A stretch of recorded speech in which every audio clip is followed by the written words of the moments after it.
খেয়াল করে দেখেন।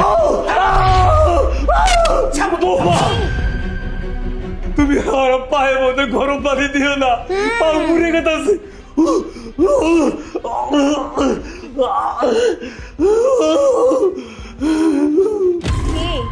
কেমন লাগে? হ্যাঁ, তোর ছেলের কাছে আমার নামে নালিশ করবি তাই না? কর, ভালো করে নালিশ কর। নে আরো বেশি করে ঢালো।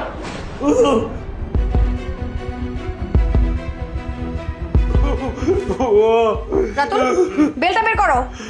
বেটারে আজকে এমন শিক্ষা দিব যেন জীবনও কোনোদিন ওর মুখ কারো সামনে না খুলে। না বাবা, তোর পায়ে ধরে আমার বাইরো না, আমার আর বাইরো না। আল্লাহ গো, আল্লাহ গো। এই বুইটা আর কোনোদিন বলবি? হ্যাঁ, তোর ছেলের কাছে বিচার দিবি আমার নামে? হ্যাঁ, দেখি কিভাবে বিচার দিস।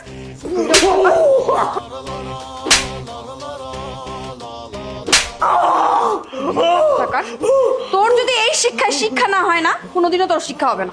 ধরো, আই তুমিও চুপ। আই বুড়া, একদম চুপ থাকবি। তোর ছেলে ফোন দিছে, কোনোভাবে যদি ও জানতে পারে তোর খবর আছে।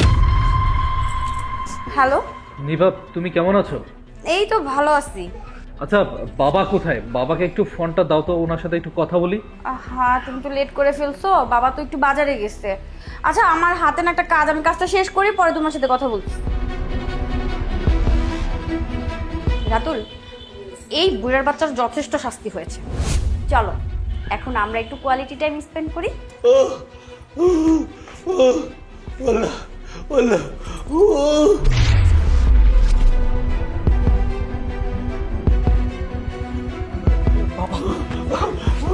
ও বাবা, বাবা লিটু, ও বাবা লিটু, তুই আইছস বাবা। বোমা বাবা, আমাকে আর কিছুই বলতে হবে না, আমি সব কিছু নিজের চোখে দেখেছি। তুমি এসো আমার সাথে, এসো।